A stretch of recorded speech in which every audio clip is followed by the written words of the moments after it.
Salah setting gimbal sering banget nggak terdeteksi sama kita karena beberapa gimbal itu udah ada setting autonya yang mengkompensasi kesalahan kita pas kita pakai, dan rasanya pas kita pakai tuh kayak baik-baik aja gitu. Tapi sebenarnya hal ini membebani motor berlebihan dan ini bikin gimbal kita tuh kayak cepat rusak gitu.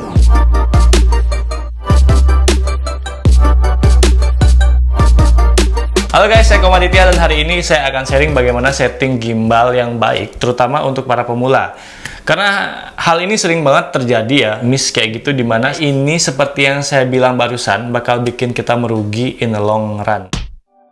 Yang pertama, kita pastikan yang kalian mounting di gimbal ini adalah kayak kamera dalam final form gitu ya. Jadi jangan sampai nambah kayak filter atau mic sesudah kalian ngeset gimbal. Jadi untuk pertama yang dilakukan, coba balancing dulu yang namanya kayak atas bawah, jadi tilt motornya ini dengan cara menghadapkan kamera ke atas. Nah, di sini kalian bisa nge-lock dulu yang namanya roll axisnya bisa di lock dulu supaya nggak terlalu banyak membebani gitu. Hal ini dilakukan agar motor tilt, ya ini namanya tilt motor sebelah kanan biasanya gitu, tidak terbebani terlalu banyak gitu. Jadi kita balancing dulu dia atas bawah. Jadi kalau misalnya belum, kalian loose dulu screw ini, so Inggris banget Komaditya. Jadi kalau misalnya nggak balance dia akan kayak gini ya. Jadi kita bawa dia supaya diem, dia menghadap ke atas. Tada! Baru habis itu kita lock. Nah, setelah ini baru kemudian kita ngebalance depan belakangnya gitu. Saya biasanya masang base plate itu agak di belakang. Jadi dia sejajar sama bagian terbelakang kamera. Selain karena kadang-kadang ada beberapa flip screen yang bisa ke bawah gitu, biar lebih enak aja gitu ngelihatnya gitu. Tapi juga buat kita mengkompensasi kayak jarak lensa juga gitu. Jadi pada saat kita masang itu,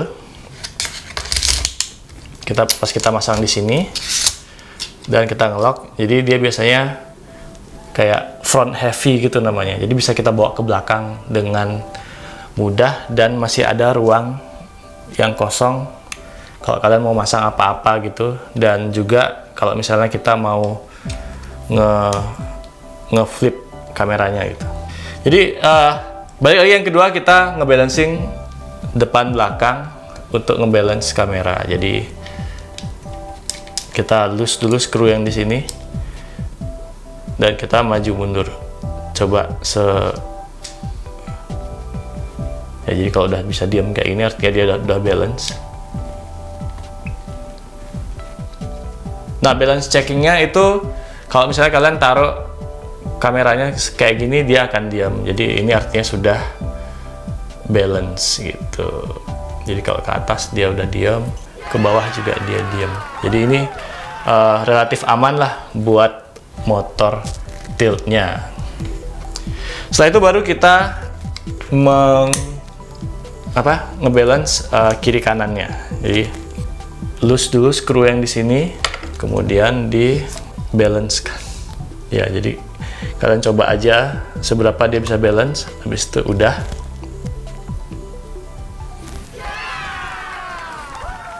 Oke.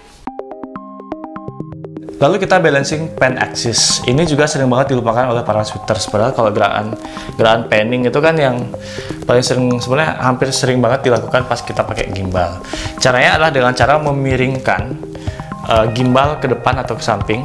Jadi kalau ke depan, terus kita putar kayak gini. Kita cek apakah modul ini sudah sejajar dengan horizon. Jadi kalau misalnya dia tidak sejajar, misalnya kita nggak bagus kita ngesetnya, jadi dia akan muter-muter sendiri kayak gini gitu. Jadi kita balancingnya dengan cara memiringkan gimbal ke depan atau ke samping, terus baru kita ngeset ini. Baru kita lock. Nah, habis itu baru kita hidupin lah gimbalnya. Hai, apa kabar?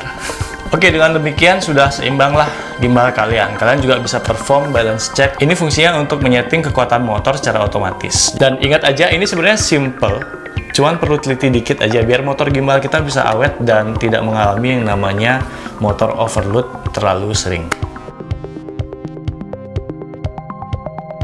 Oke, sekian tips nyeting gimbal dari saya, semoga berguna buat kalian. Kalau kalian merasa tips ini berguna, like video ini dan subscribe channel saya ya. Ya, the usual lah. Oke, yaudah segitu aja. See you next video. Bye.